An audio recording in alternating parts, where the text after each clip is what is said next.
Bom dia, estamos aqui de volta na TVPT, na manhã dessa segunda-feira, dia 6 de julho. Hoje o nosso tema é o papel dos bancos, do sistema financeiro, durante uma crise dessas proporções que estamos vivendo.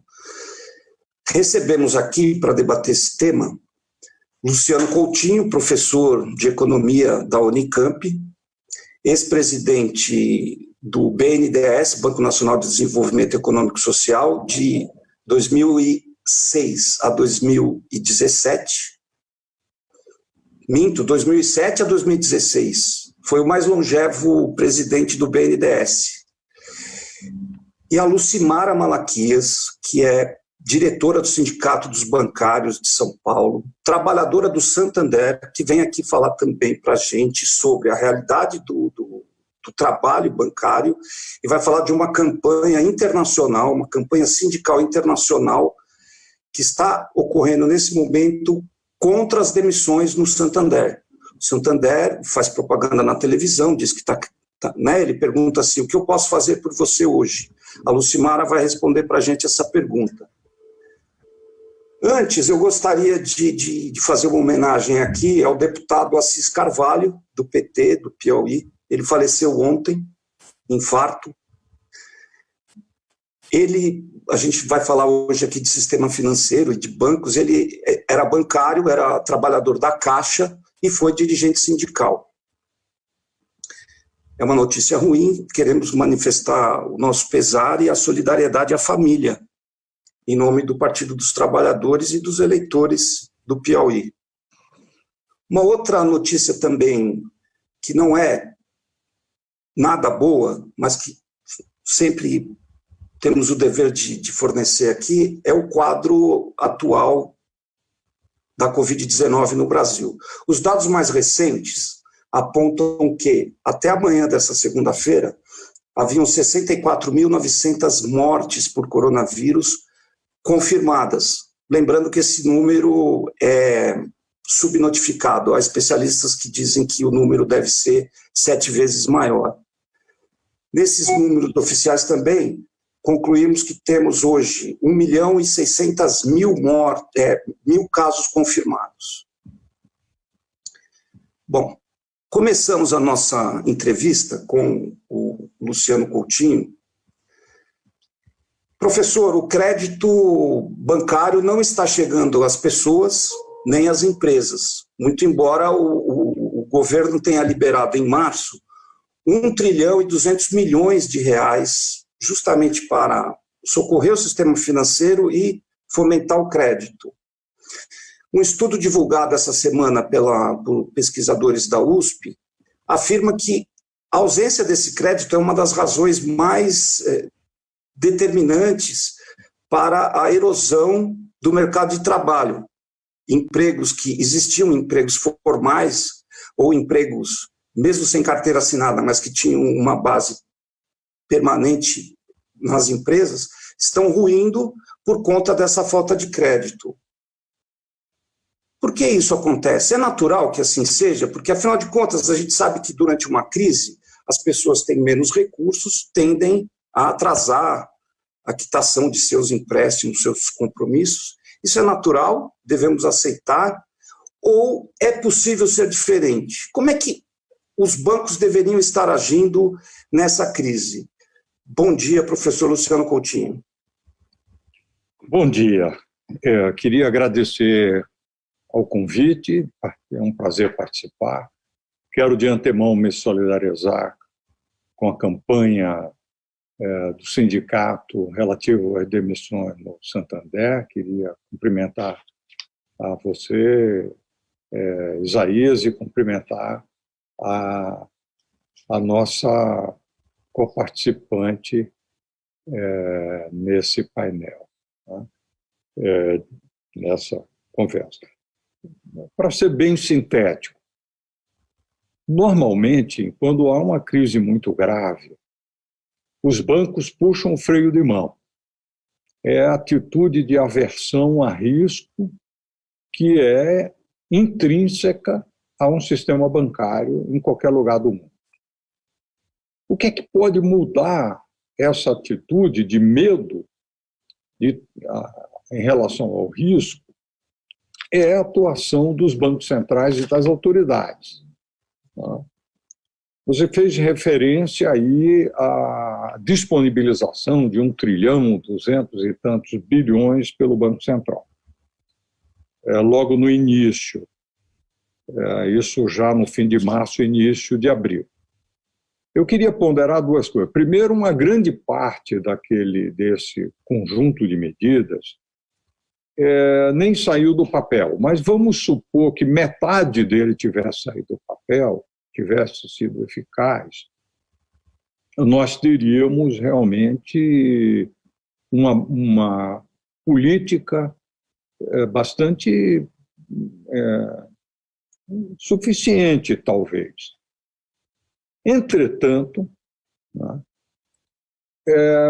a política praticada reduziu os depósitos compulsórios dos bancos no Banco Central, portanto, irrigou os bancos. Mas os bancos não ofereceram crédito, ou não vêm oferecendo crédito novo ao longo desse período de pandemia. Os bancos emprestaram para as grandes empresas que não têm dificuldade de oferecer garantias. Essas grandes empresas fizeram um colchão, né? Nem por isso elas necessariamente deixaram de demitir. Nós já tivemos mais de 1 milhão de empregos formais sacrificados até aqui, mais quase 4 milhões de empregos informais, então, portanto, se agregou um número expressivo às taxas de desemprego.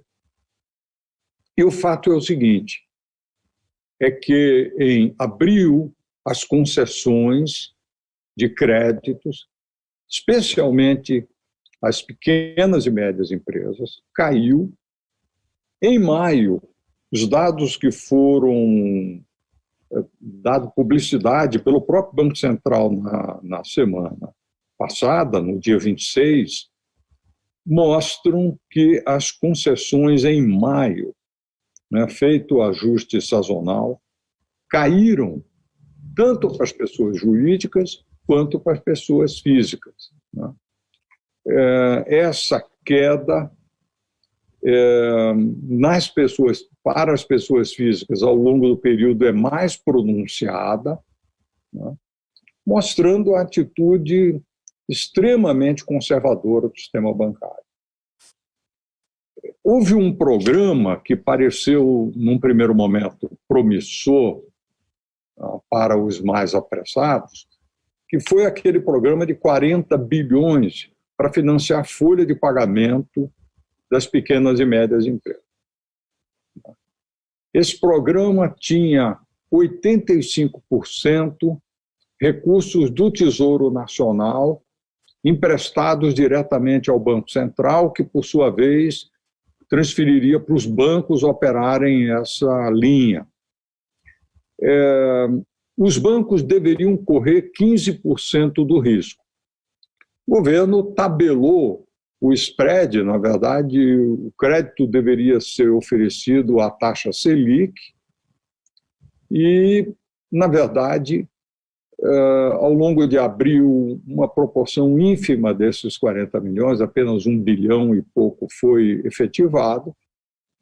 E depois esse programa se tentou aperfeiçoar, mas os resultados até agora são pífios, não é? Cerca de 15% a 17% desse volume é que foi oferecido na prática. Portanto, em relação, apesar, digamos assim, desta oferta muito significativa de liquidez do Banco Central para o sistema bancário não está servindo à sociedade, nem às pessoas físicas, nem às pequenas e médias empresas. Ou seja, quem interessa, quem está mais necessitado, o crédito não está chegando. Portanto, a operação tem sido, para ser sintético, um verdadeiro fiasco. Depois eu posso falar, já me estendi o suficiente, né, sobre o que outros países estão fazendo, né, porque essa realidade em outros países também é natural, faz parte do sistema bancário, mas o desempenho está sendo muito melhor do que no nosso caso. E, pelo que o próprio professor adiantou aqui nessa resposta que ele deu, isso tem muito a ver com os agentes públicos, né? Banco Central, BNDES, próprio governo, né? Portanto. Eu queria falar agora com a Lucimara. Vou retomar aquela pergunta que faz parte, é um slogan do Santander, que é exibido em propagandas de TV, revista, é assim: o que o Santander, o que a gente pode fazer por você hoje? E aí eu transfiro essa pergunta para a Lucimara, que está aqui representando os trabalhadores e trabalhadoras do Banco Santander, que estão realizando uma campanha internacional para tentar impedir as demissões que o banco está realizando, apesar da pandemia, apesar de ter fechado um acordo com os bancários de que não iria demitir, e apesar dos lucros que me parecem nada modestos. Bom dia, Lucimara. Bom dia, Isaías. Bom dia, Luciano. Bom dia a todos que nos assistem nesse momento. É um prazer estar aqui. Para responder essa pergunta, primeiro a gente tem que contextualizar qual tem sido a atuação do Banco Santander no Brasil. Então, desde o início da pandemia, os bancos assumiram compromissos públicos de que não fariam demissões enquanto durasse essa pandemia no país. O Santander foi um dos primeiros bancos a anunciar publicamente esse compromisso. Nós temos feito uma campanha já desde o final do início de junho para combater justamente esse problema das demissões que impede... Lucimara, deixa eu só interromper você um pouquinho, por favor, desculpe. O seu som está baixo, não sei se você pode... Vou falar mais próximo. Isso! Então, eu vou tentar contextualizar qual tem sido a atuação do Banco Santander no Brasil para depois responder essa pergunta. Então, nós lançamos no início de junho uma campanha contra as demissões do Santander, mas o que motivou essa campanha a nível internacional, inclusive, não é só as demissões, mas é um histórico de relação com o Santander que tem sido extremamente difícil. Então, no início da pandemia, a FENABAN, o Comando Nacional dos Bancários, tem feito diversas negociações para garantir a segurança dos trabalhadores, porque a atividade bancária é considerada uma atividade essencial. Então, esses trabalhadores ainda estão na linha de frente, mesmo com todo o risco de contaminação. Então, foi estabelecido diversos protocolos de segurança. O Santander, o tempo todo, altera e fragiliza esses protocolos de segurança. Então, hoje, ir numa agência bancária, em especial uma agência do Santander, significa dizer que você tem um alto risco de contaminação, e isso não só para os trabalhadores, mas para os clientes e para todas as pessoas que, de alguma forma, precisam utilizar o serviço bancário. Então, a atitude do Santander em relação aos seus protocolos contra prevenção ao coronavírus pode-se dizer que é um atentado contra a saúde pública. Mais do que isso, no dia 5 de junho, onde pede o seu compromisso público de não demitir, ele iniciou as demissões, e isso não só em São Paulo, a nível do Brasil. O último dado que nós temos na sexta-feira, agora, pelo menos 433 trabalhadores já foram desligados no Brasil.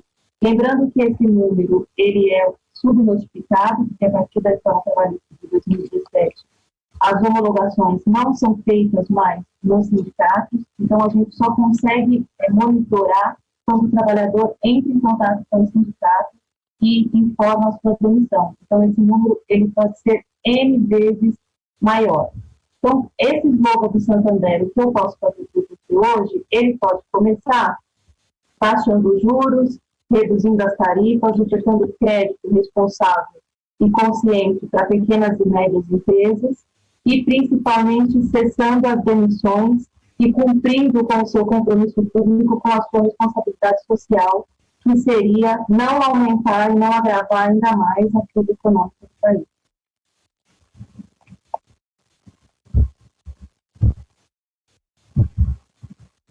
A Lucimara contou para a gente que o fato de algumas homologações não estarem sendo feitas mais no interior dos sindicatos, com a participação dos sindicatos, criando aí uma nova categoria de subnotificação. Além da subnotificação dos casos de Covid-19, o Brasil chegou à subnotificação de demissões.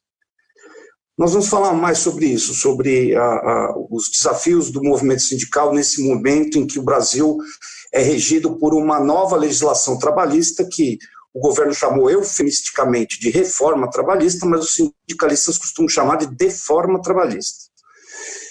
Para o professor Luciano Coutinho, eu queria retomar a resposta anterior, em que ele dizia que em outros países, a atuação do sistema financeiro tem se dado de forma diferente.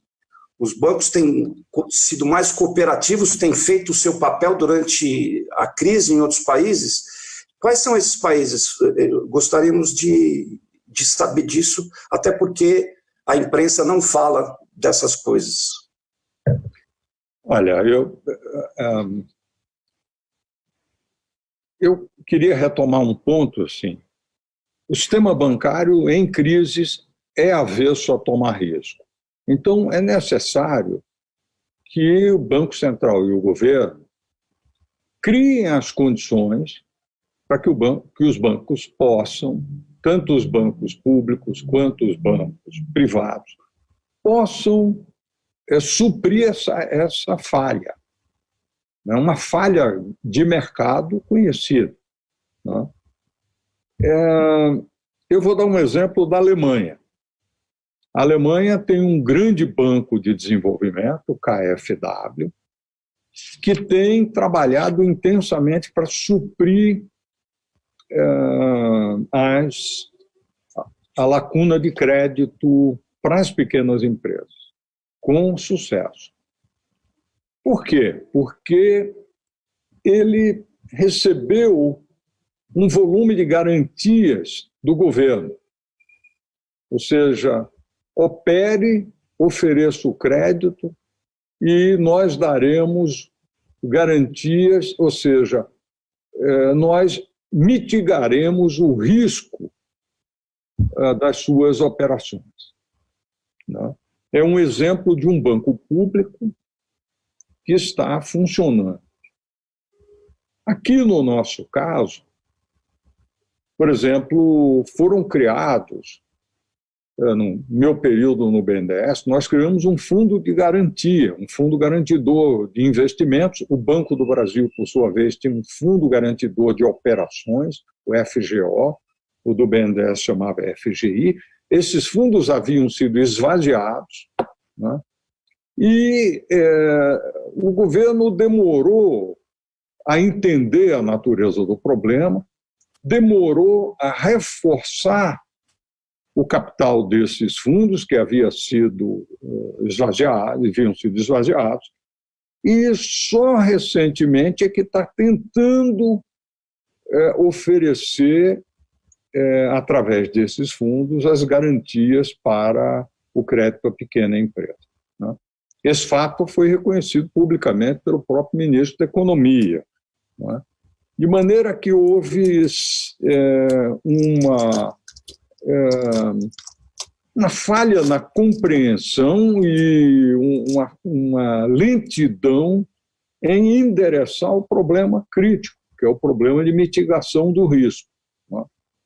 Por exemplo, aquela operação a que eu fiz referência, que era muito importante, foi anunciada em todas as páginas de jornal, de que os bancos iriam oferecer crédito para manter a folha de pagamento, era um crédito super importante para evitar o aprofundamento de emissões. Esse crédito deveria ter sido, por exemplo, ao invés de garantir com recursos, através de transferir, bastava ter feito uma garantia, mas eles era oferecer 85%. quem oferece 85% oferece logo 100%. O governo poderia ter aumentado um pouquinho o volume, tá? Era 40 bi, o governo ia colocar 36, colocava logo 40, e com isso asseguraria, e ele teria condições de controlar o processo junto aos bancos privados e ao próprio Banco do Brasil, que é um grande banco de varejo. De maneira que foi falha a concepção desses programas de crédito, né? E é uma falha lamentável, porque ele é uma falha que se traduziu numa compressão muito forte da renda dos trabalhadores, porque há uma enorme,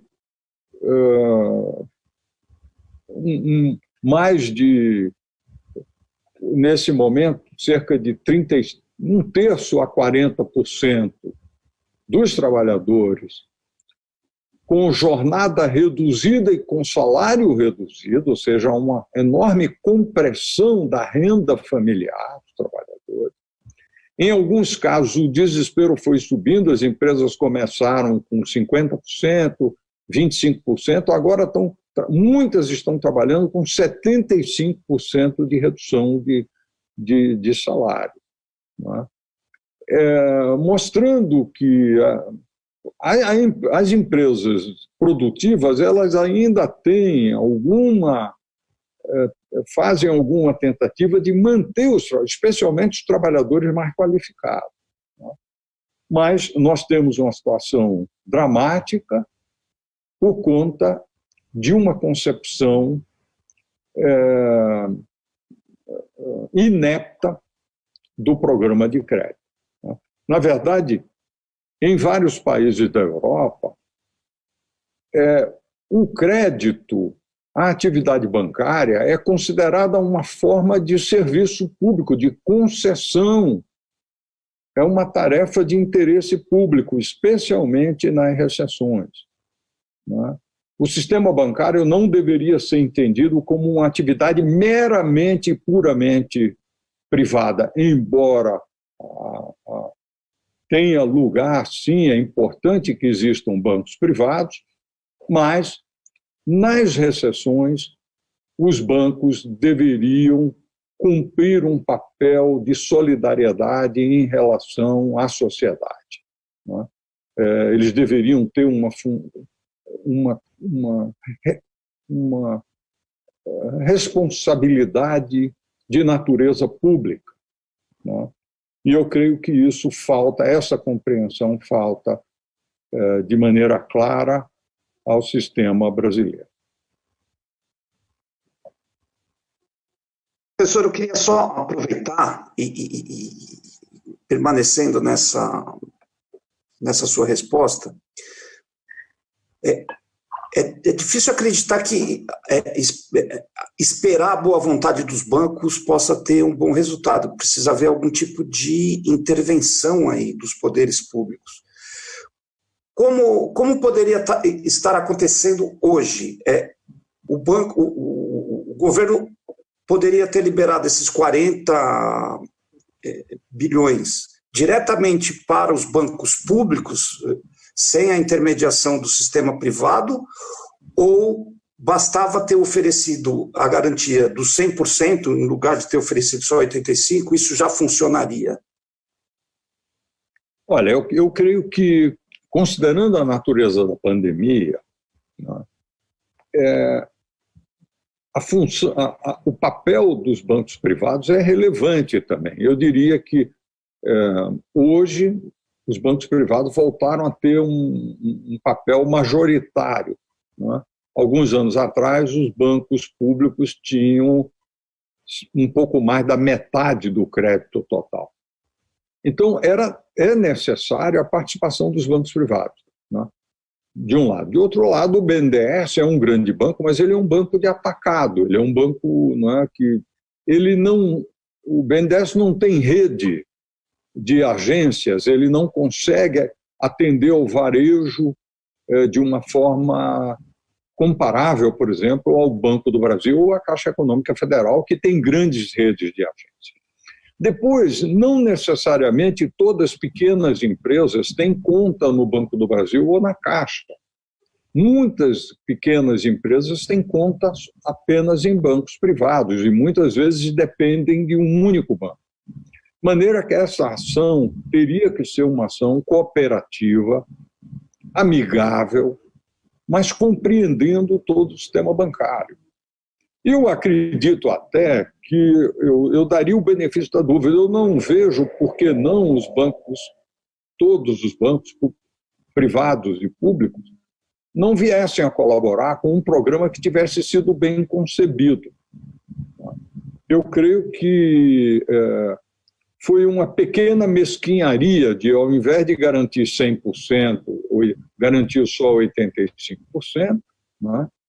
Ou uma falta de compreensão do funcionamento do sistema bancário. Né? O fato é o seguinte, quem pagou o pato foram os trabalhadores das pequenas empresas e os empresários das pequenas empresas. Das pequenas e médias, porque as médias empresas também não estão recebendo crédito suficiente nessa conjuntura muito difícil. Né? Então, muita coisa ainda pode ser feita e deveria estar sendo feita com muito mais velocidade para aliviar, embora os estragos já feitos já tenham sido significativos, né? Haja vista o aumento de falências de empresas de médio e pequeno porte.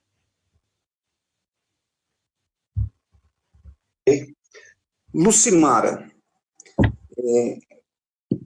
os bancários brasileiros estão, junto com o apoio internacional de outras entidades sindicais de outros países, onde o Santander também atua, estão com uma tarefa bastante difícil, que é fazer com que o Santander cumpra a sua parte num acordo. Foi feito um acordo entre os bancários e o Santander para que não houvesse demissões durante a pandemia. Além de o banco estar demitindo, ele está, como a Lucimara nos contou, desrespeitando cláusulas do acordo que falam de medidas protetivas para os trabalhadores, tem exigido cumprimento de metas muitas vezes insanas.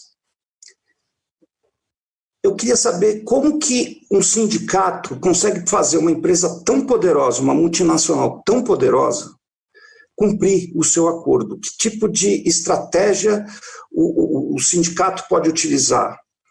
Queria também saber como é que o sindicato pode trazer a opinião pública a seu favor.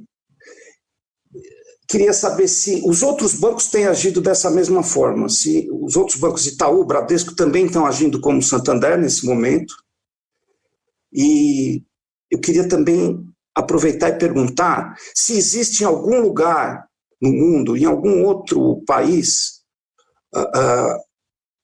um comportamento diferente dos bancos para com os seus trabalhadores, ou a relação é assim tão leviana? Demite, pressiona? Existe algum exemplo de ação coordenada entre sociedade, sindicato, trabalhadores, para que a situação seja menos selvagem? Bom, são várias perguntas e eu vou tentar, de forma objetiva, responder a todas, faltar algumas que me recordam. Bom, eu acho que primeiro a gente precisa definir o que é a negociação coletiva e qual a relevância dela no mundo civilizado, né? Então, as empresas, em especial os bancos, que são grandes empresas que empregam um contingente grande de pessoas, eles têm responsabilidade social. Então, existem normativos, regras internacionais, do direito internacional, existem diretrizes da OCDE, inclusive, para empresas transnacionais, que exigem, que defendem e que acreditam na negociação coletiva. Então, os bancos eles têm o dever de negociar, não é opcional, não é uma escolha, ele tem essa obrigatoriedade de negociar. No caso da categoria bancária no Brasil, nós já temos um histórico consolidado de negociação coletiva, onde sentam 140 bancos numa mesa de representantes dos trabalhadores a nível nacional e constrói diversos acordos. O que o Santander tem feito de diferente dos demais bancos é dificultar esse processo negocial. Então, muitas vezes, ele vem para a mesa sem a boa vontade de fato, construir um acordo que seja coerente, porque uma negociação pressupõe que há ganhos para ambos os lados. Então, o banco dificulta esse processo de negociação e mesmo os acordos que ele assina, normalmente, ou na maioria das vezes, ele não cumpre no dia a dia. Então, o sindicato ele tem todo um papel de fiscalização do cumprimento desses acordos. E como que a gente faz isso? É fundamental e imprescindível a participação dos trabalhadores, porque é humanamente impossível que nós, dirigentes sindicais, estejamos em todos os locais de trabalho, que são muitos. Então, esse diálogo com o trabalhador e o sindicato, ele precisa ser muito próximo e precisa ser contínuo.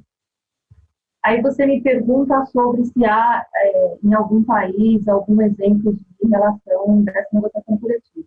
Eu diria que quanto mais desenvolvido, quanto mais as leis são bem estabelecidas, quanto mais regulamentação, melhor tende a ser um processo de negociação, porque existem mais instrumentos de fiscalização desses acordos, inclusive por parte do governo. Nós temos um caso de sucesso, de envolvimento da população frente a uma situação do banco, que é o caso do Banco Wells Fargo nos Estados Unidos, em que havia uma cobrança de meta absurda por conta disso, os bancários muitas vezes faziam vendas casadas, então eles incluíam produtos que, na verdade, os clientes não tinham comprado. Eles ofertavam produtos que não estava de acordo com a necessidade do cliente, apenas para bater uma meta que é extremamente alta e abusiva. Então, o sindicato daquele local fez toda uma campanha de conscientização envolvendo a população e os clientes e conseguiu uma condenação num órgão muito semelhante ao que teria o papel do PROCON no Brasil, de punição desse banco, e hoje o Banco Wells Fargo ele está proibido pela legislação, pela regulamentação daquele país, de implementar as metas em cima dos trabalhadores. Então, isso é um caso de sucesso e que é uma referência para nós, porque nos bancos hoje, a cobrança de metas, ela é extremamente absurda, abusiva, e ela muda com muita frequência. Então, ao longo do mês, os bancos vão lançando campanhas de produtos específicos, ele vai mudando o valor dessas metas, o que dificulta muito a organização do trabalhador. Então, na década de 60, por exemplo, o maior número de adoecimentos na categoria bancária estava ligada à tuberculose. Inclusive, nessa ocasião, nós conseguimos ajustar a jornada de 30 horas, porque pelo manuseio do papel, esses trabalhadores adquiriam muito a pneumonia. Ao longo dos anos, o trabalho bancário, a inserção da tecnologia, foi alterando rigorosamente o formato e a intensidade do trabalho bancário. Então, o nível de adoecimento foi se alterando e as doenças também foram alterando. Num período um pouco anterior, nós tínhamos problemas de ler-e-dó por conta da digitalização, e num período mais recente, a grande doença que atinge os trabalhadores bancários são as doenças psicossomáticas resultantes desse trabalho intensivo, abusivo e essa cobrança de metas que hoje, durante a pandemia, que tem um bom número de trabalhadores no home office, essas cobranças chegam a ser de 3 a 4 vezes por dia, por todos os mecanismos tecnológicos que vocês possam imaginar. Então, ela chega por WhatsApp, ela chega por live, ela chega por videoconferência. Então, literalmente, o seu gestor invade a privacidade da sua casa e cobra metas cada vez mais altas e mais abusivas. Então, ser bancário no Brasil nunca foi fácil, né? Vale esse destaque. E durante a pandemia, essas metas, o banco conseguiu aumentar essas metas. Então, no momento em que a sociedade, a população está lutando pela sobrevivência, os trabalhadores bancários estão na linha de frente, correndo o risco de se contaminarem, e ainda por cima ele tem que fazer uma entrega de resultados cada vez maior numa economia parada e onde a prioridade das pessoas certamente não é adquirir produtos financeiros. Então, são pressões que vai se acumulando e o adoecimento da categoria vai cada vez mais aumentando. E aí, nesse sentido, quando ocorre o afastamento do INSS, uma licença médica, enfim, a sociedade paga por essa gestão perversa, cruel, pautada no terror, na desumanização e no desrespeito às pessoas. A sociedade brasileira paga pela gestão irresponsável dos bancos e, em especial, do Santander.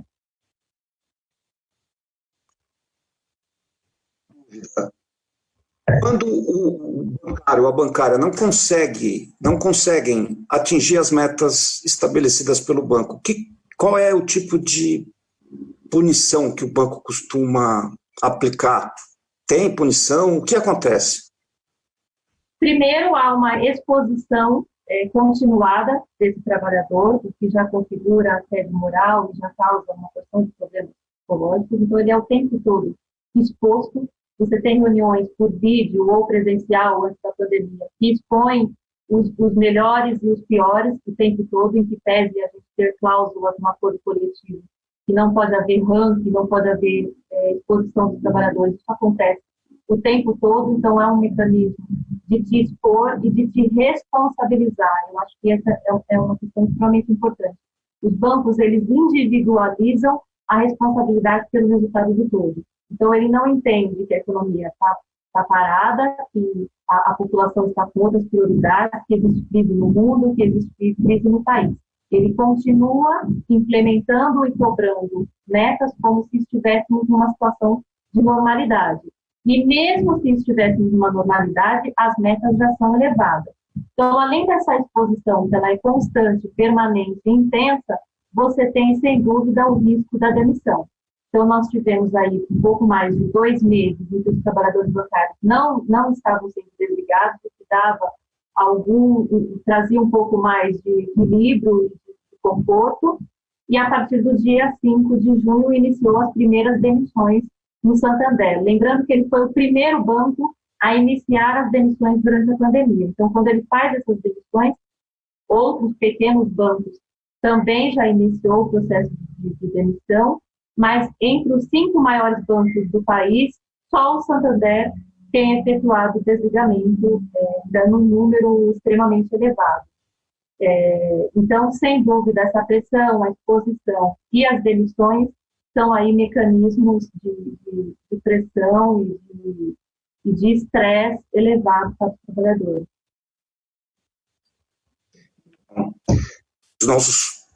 Quem acompanha aqui o nosso programa, então é preciso que fique claro, o Santander ele tem feito propagandas em que ele demonstra assim muita solidariedade, muita compreensão, né? Estamos aqui para ajudá-lo e tal, mas não é bem assim. Isso é importante na hora de você se posicionar como cliente também. Eu queria perguntar para o Luciano Coutinho sobre o período que ele foi presidente do BNDES. Foi um período em que houve momentos extremamente importantes, como 2008. 2008, o mundo foi atingido por uma crise econômica, né, resultante lá de uma crise bancária nos Estados Unidos, que se alastrou por vários países. Na época, o presidente Lula disse que essa crise previa um maremoto, e o presidente Lula disse, olha, isso aqui vai chegar no Brasil como uma marolinha. Isso gerou muita polêmica. E naquele momento, o governo e seus instrumentos como BNDES, Banco do Brasil, Caixa Econômica, tiveram uma atuação agressiva, né? Não se retraíram diante da crise. Esse foi um dos momentos. Eu lembro um outro momento também do BNDES, de intervenção do BNDES, quando da ameaça de fechamento de uma fábrica da Volkswagen em São Bernardo. Isso foi em 2007, se não me engano, 2007. E o que o governo fez? Olha, a Volkswagen tinha uma linha de crédito liberada pelo BNDES, superior a 400 milhões, e o governo disse, olha, vocês precisam negociar com os trabalhadores, senão a gente não libera esses 400 milhões. São alguns episódios. O que o BNDES poderia estar fazendo nesse momento, poderia e deveria estar fazendo para estimular a economia no período de pandemia? E que papel deveria ter no pós-pandemia? Porque, há um momento, esperamos que essa pandemia arrefeça e acabe. Nós nos depararemos com uma economia arrasada, com a atividade econômica parada. Como que o BNDES poderia e deveria agir para estimular a economia e ajudar o Brasil a sair dessa crise profunda em que se encontra? Eu vou descrever algumas das iniciativas que tomamos à época, mas eu antes queria só fazer um pequeno comentário, que é o seguinte: nós estamos diante de um estado de calamidade, inclusive formal e legalmente, né? E, nesse momento, permitir de maneira leviana, para usar a palavra que você precisamente utilizou, permitir o aumento do desemprego, permitir a quebra de pequenas empresas e médias empresas, é uma atitude contraproducente, é uma atitude de pouca inteligência, porque jogar mais famílias no desemprego, permitir que empresas desapareçam. Empresas são fontes de emprego, são fontes de impostos, não é? São pagadoras de impostos. Isso é uma atitude irracional, inclusive que dificulta a saída da crise, não é? Então, é melhor prevenir do que remediar. Nesse sentido, a inépcia das políticas nesse campo, ela vai ter um custo para a sociedade como um todo, né? Eu nem vou falar da inépcia da gestão federal na saúde, capítulo à parte, mas mereceria ser discutido. Eu estou falando aqui na área econômica. De maneira que praticar uma política que seja preventiva desses impactos negativos é aquilo que é melhor para a própria sociedade como um todo e para o próprio sistema empresarial, para o próprio sistema bancário. De maneira que eu não estou falando aqui, eu estou falando de um tipo de atitude que tem mérito e tem racionalidade. À época da crise do fim de 2008, quando quebrou o banco Lehman Brothers nos Estados Unidos, o crédito mundial parou. Várias empresas, inclusive grandes empresas brasileiras, entraram numa situação muito difícil. À época, nós fizemos todo o possível para acelerar desembolso de recursos, contratação de concessões de crédito que estavam em curso. Foi nessa época que foi criado o nosso Fundo Garantidor, exatamente porque nós tínhamos a incumbência dada pelo próprio presidente de chegar na pequena empresa, e nós não tínhamos, como não tínhamos rede de agência para chegar na pequena empresa, nós utilizamos uma inovação à época, que foi um cartão de crédito, o cartão BNDES, né, que tinha uma cobertura desse fundo garantidor, e ele foi um produto extremamente bem sucedido. Primeiro, porque o Banco do Brasil começou a utilizar o cartão, inclusive como o cartão era uma forma de crédito extremamente conveniente para a pequena empresa, porque ele era um crédito que ia de 3 a 4 anos, tinha carência de 1 ano a 1 ano e meio, então ele era um crédito que foi preparado exatamente para as necessidades da pequena empresa, e ele tinha uma taxa de juro muito mais baixa do que as taxas de juro praticadas em geral no mercado. E, portanto, o Banco do Brasil percebeu inteligentemente que oferecer esse produto trazia cliente, porque o produto era um produto muito bom. E, então, isso permitiu que o cartão fosse uma ferramenta muito eficaz na reação. A outra ferramenta muito importante foi suportar os investimentos em infraestrutura, né? Inclusive através de empréstimos aos estados, para que não apenas o governo federal pudesse acelerar investimentos públicos, mas também os estados, né?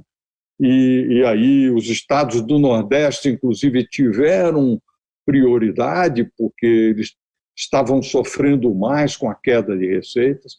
Ou seja, foi feito um planejamento com uma atuação bastante abrangente, de forma que em 2009 e 2010 o BNDES contribuiu com volumes adicionais de crédito substanciais. Eu estou falando aqui de 1,5, 2,5, foi num crescendo, do PIB, de como percentagem do PIB, né? graças ao suporte dado pelo próprio presidente Lula, né? Quando nós, eu muito angustiado, porque nós havíamos buscado esse planejamento de anticrise, anticíclico, o presidente assegurou uma dotação suplementar de 100 bilhões de reais ao BNDES, que foram muito bem utilizadas no período de 2009 e 2010. Então, esse tipo de atuação é uma atuação benéfica para o sistema como um todo, para o sistema empresarial. A crise foi superada rapidamente, e para o próprio sistema bancário privado. Porque o fato de que o sistema financeiro público pode entrar na hora mais difícil, né, ele oferece um suporte que facilita a vida também do sistema bancário privado, porque impede que essa propagação de falências comprometa a capacidade de pagamento das empresas e, portanto, o balanço dos bancos. Tá certo? Então, esse tipo de atuação de coordenação harmonizadora e racional diante de crise está faltando, né? Às vezes estão as intenções podem são trombeteadas, são faladas, mas tem faltado eficácia, praticidade e senso de urgência em relação ao tema do crédito. Professor, a gente voltar a esse tema BNDES, só quero antecipar um pouco o que vamos falar depois.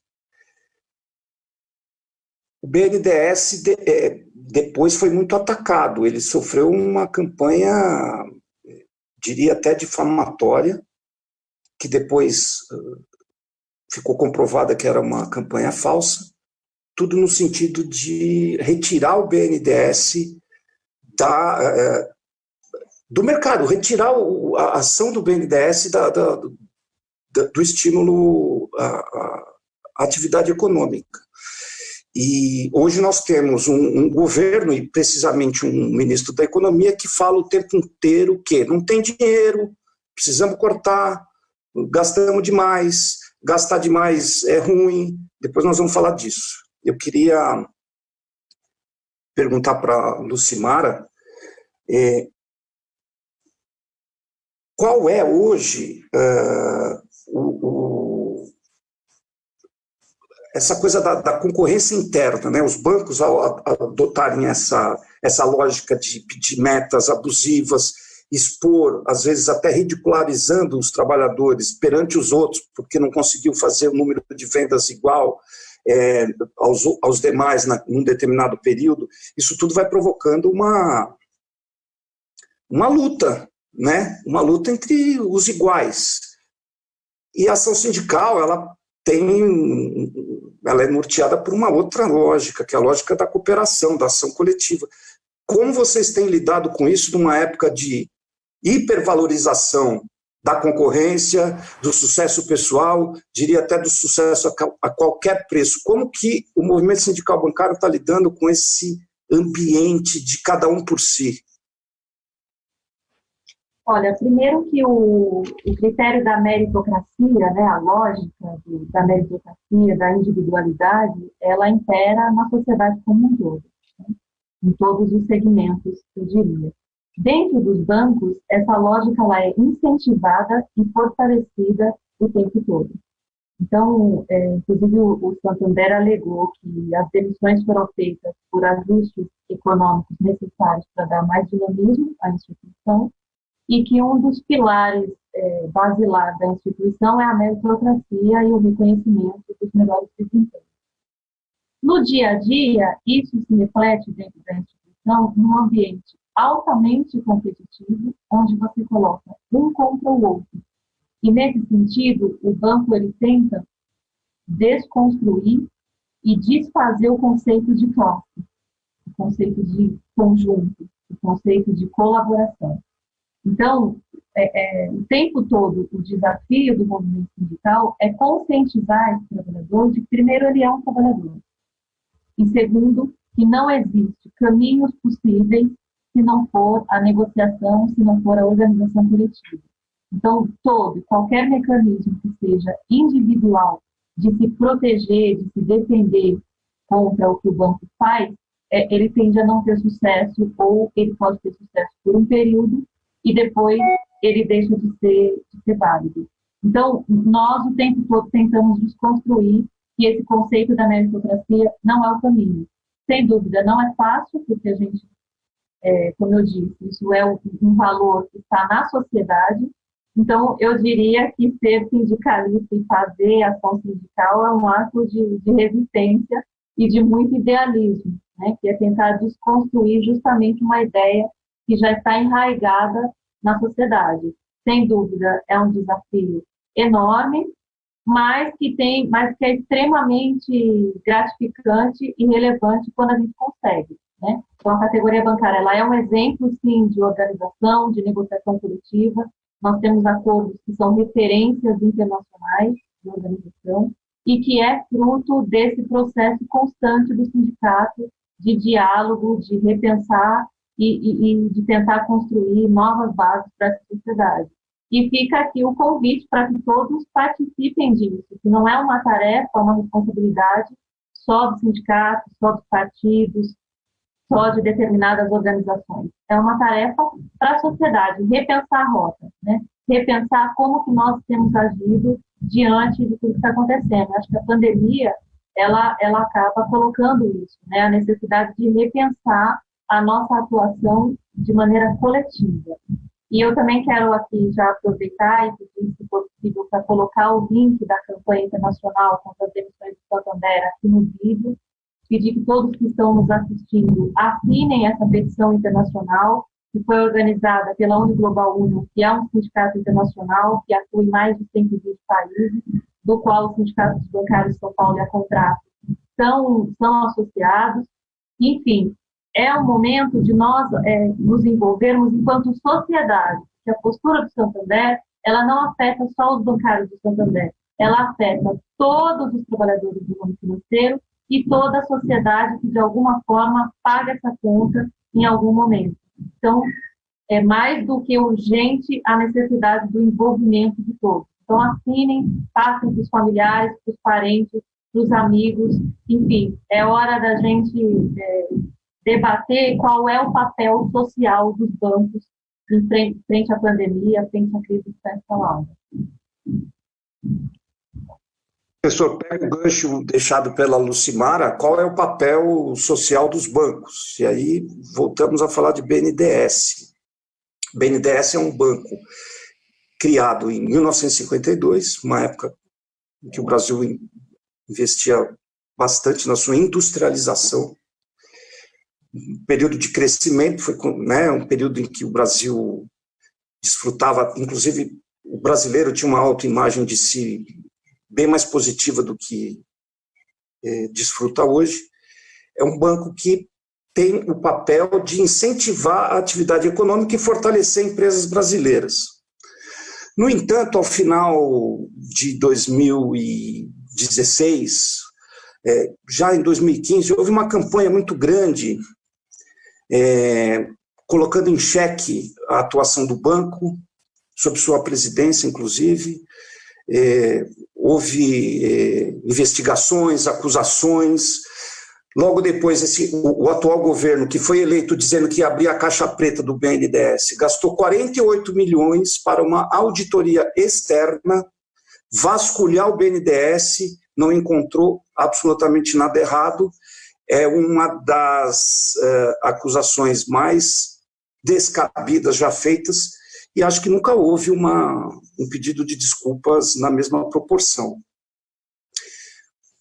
Hoje, o BNDES deveria estar agindo de que forma? E também pergunto o seguinte, o BNDES gasta demais? Quando o BNDES investe muito, ele prejudica as contas brasileiras? O Paulo Guedes está certo, tem que gastar menos, estamos gastando muito.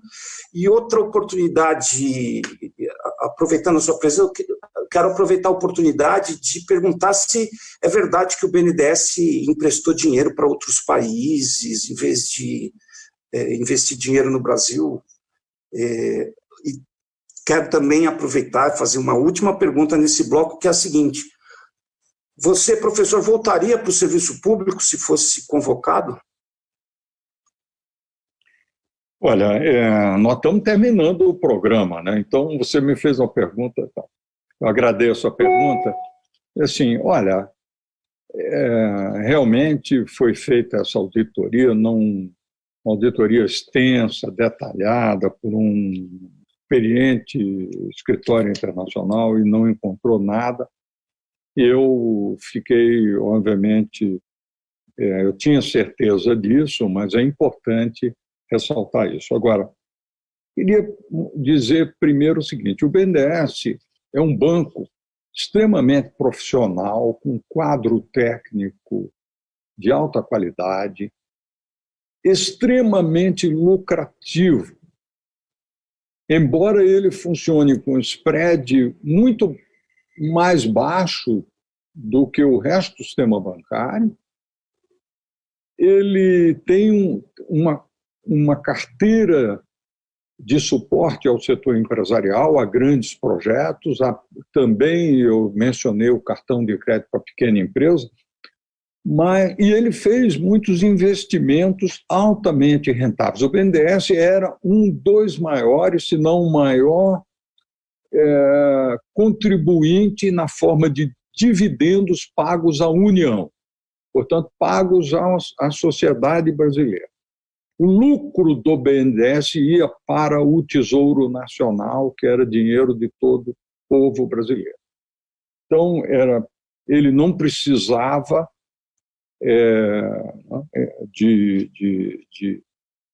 Houve um período em que as taxas de juros ficaram muito altas e elas não eram compatíveis com o investimento de longo prazo em infraestruturas, e por isso havia uma diferença entre a Selic e a TJLP. Isso produziu um subsídio que foi o principal ponto de crítica ao BNDES. O que estava errado era a Selic muito alta, não era a TJLP. E se nós não tivéssemos uma taxa de juros de longo prazo compatível com a taxa de retorno e com os riscos dos projetos de infraestrutura, nós não conseguiríamos ter desenvolvido, ajudado ao desenvolvimento brasileiro, né, naquele período. Então, esse é um resumo, né, o que é que deveríamos estar fazendo hoje era exatamente preparando um grande ciclo de investimentos novos em infraestrutura.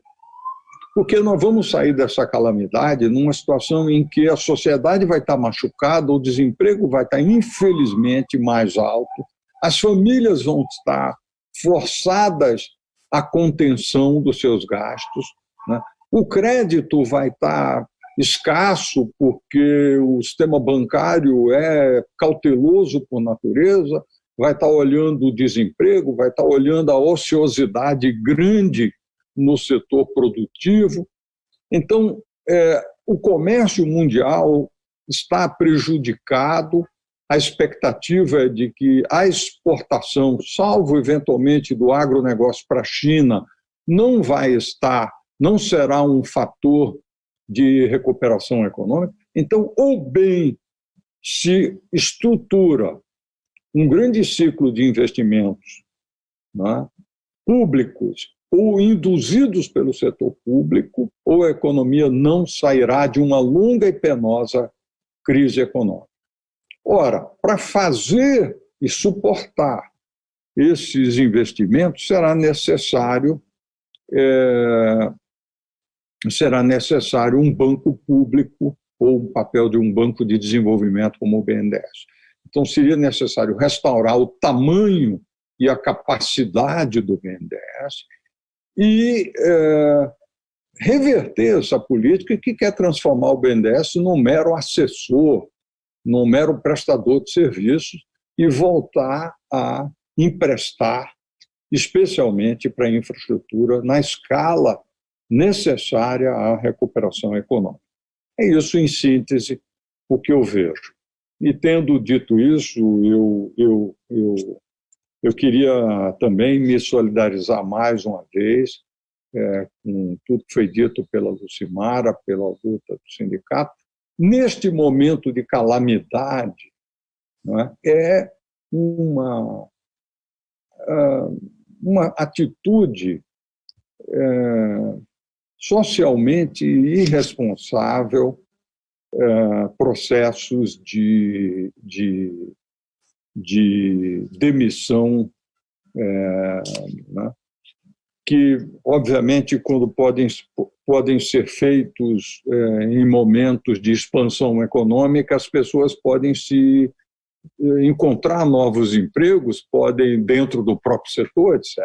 Mas, num momento de calamidade, realmente, eu devo dizer que isso é socialmente irresponsável. E um banco do porte, da importância, né, como é o caso aqui do Banco Santander, deveria ponderar e deveria refletir a respeito.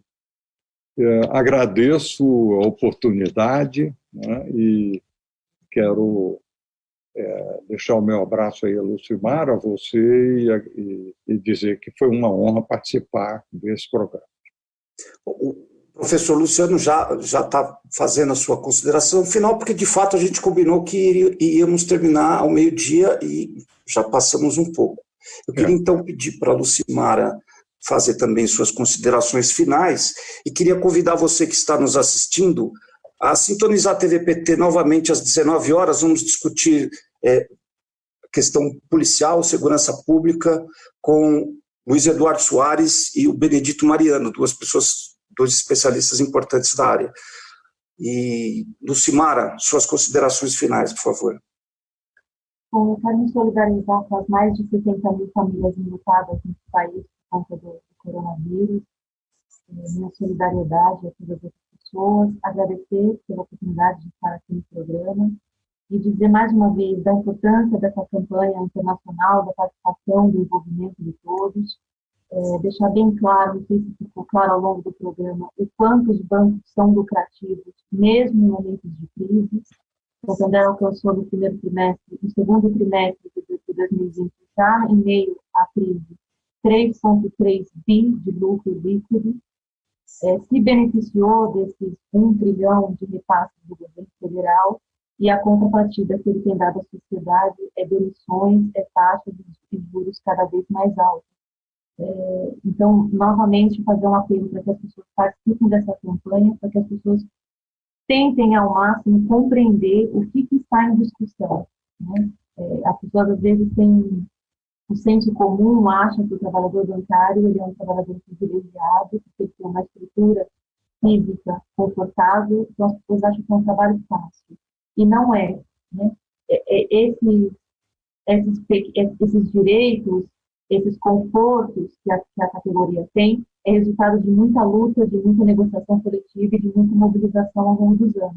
E ainda assim, não é um trabalho fácil, mas é um trabalho importante e essencial para a população, como bem disse o Luciano Coutinho. Então, fica o meu abraço para todos e obrigada por essa oportunidade. Nós é que agradecemos. Então, uma boa tarde para vocês e você que nos assiste até às 19 horas. Muito obrigado. Tchau. Obrigado.